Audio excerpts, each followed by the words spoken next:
You know the Vikings as fierce warriors, navigators without fear.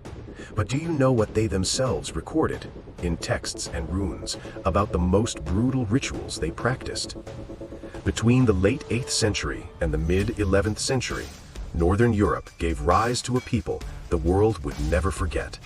They came from the cold lands of Scandinavia, what we today know as Norway, Sweden, and Denmark. Sea people, hardened farmers, relentless explorers. From their frozen coasts, they set out in long, narrow ships to attack, explore, and conquer. They reached the coasts of England, Ireland, and France, advanced along the rivers of Russia, and even crossed the Atlantic, reaching Iceland, Greenland, and the shores of North America long before Columbus. The Vikings lived during the period historians call the Viking Age, approximately 793 to 1066 AD, an era of expansion, trade, and violence. But what few know is that behind the stories of courage and adventure, there was a darker side, a side shaped by fear, superstition, and blood. They did not fight only for gold or glory. They fought to please gods who demanded sacrifices and believed that death in battle was the only worthy passage to paradise. Valhalla, the Hall of the Dead. But the road there was paved with horrors that history almost never told. Today, you will discover the dark side of the Vikings. Not myths or legends, ancient facts, writings, excavations, the part that museums keep silent about, and that even medieval chroniclers described with fear. Prepare to uncover secrets that have been softened or forgotten through the centuries. Gamla Uppsala in Sweden was one of the most important religious centers for the Vikings. The chronicler Adam of Bremen in Gesta Hamburgensis Ecclesiae Pontificum around 1075 described a festival held every 9 years at this temple with ritual sacrifices. According to Adam, 9 males of every living creature were sacrificed, both animals and humans. The bodies were hung on trees in the sacred grove nearby, trees that became sacred through the flesh and decomposition of the bodies upon them.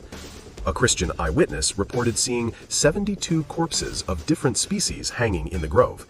Some historians argue that Adam of Bremen wrote based on oral reports or second-hand accounts, and that there are exaggerations or Christian-biased interpretations influenced by his own context.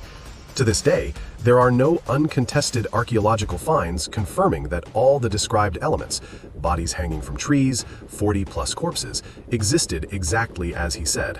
The term blood eagle appears in Norse sagas from the late 11th to 13th centuries, texts such as the Orkneyinga saga and others. Accounts attribute this ritual to leaders or enemies captured in war. The typical description is cutting the ribs from the spine, opening the back like eagle wings, and then pulling out the lungs. A 2022 study, An Anatomy of the Blood Eagle, analyzed whether the ritual described would be anatomically possible with the tools and knowledge available at the time. They concluded that, although extremely difficult, some versions of this description could be physically possible, though the subject would most likely die early in the process. Yet there is enormous debate among historians. Some believe the ritual may be a literary creation, a later exaggeration, or poetic metaphor, not a real practice. And no conclusive archaeological evidence has so far confirmed human remains matching the most brutal descriptions found in the sagas. Scholars note that human sacrifices among the Vikings were not common, but occurred in extreme circumstances, crises such as famine, epidemics, or wars. In Tiso, Denmark, archaeological evidence shows offerings in wells and cults with animals and humans, possibly associated with times of crisis or elite domination. Literary sources, such as the Ynglinga saga via Snorri Sturluson, mention that kings and chiefs performed sacrifices to ensure harvests, victory in battle, or divine favor.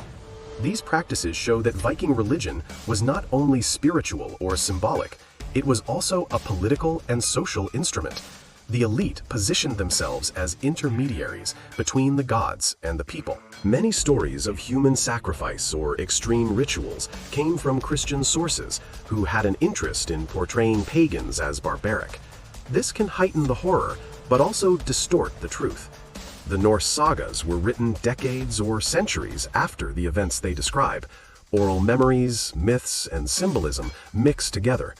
Modern archaeology seeks traces, skeletons, sacrifice sites with human remains, votive objects, evidence of cults in wells or lakes. Some findings support that sacrifices occurred, but often not with the degree of brutality described in the literary texts. For the Vikings, death was not the end. It was part of a cosmic cycle.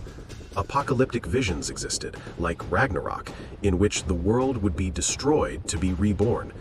Such beliefs intensified the need to appease the gods or seek glory beyond life. Human sacrifices, when they occurred, were a form of communication with the unseen, offering or bargaining in cases of victories or defeats, crises or omens.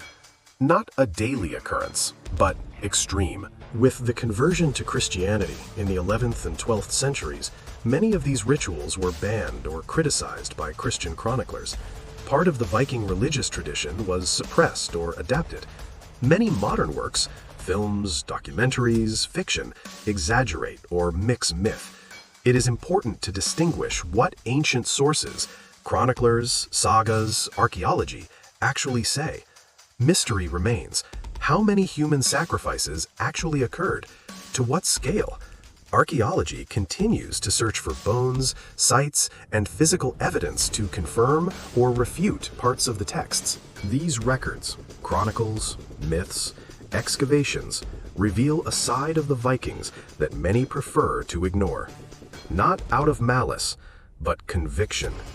Because religious horror, fear of the divine, the need for power, all of it shaped their world. They were not monsters. They were human. Humans who believed deeply, who sacrificed out of faith, who feared the unknown. And perhaps that is what truly frightens us.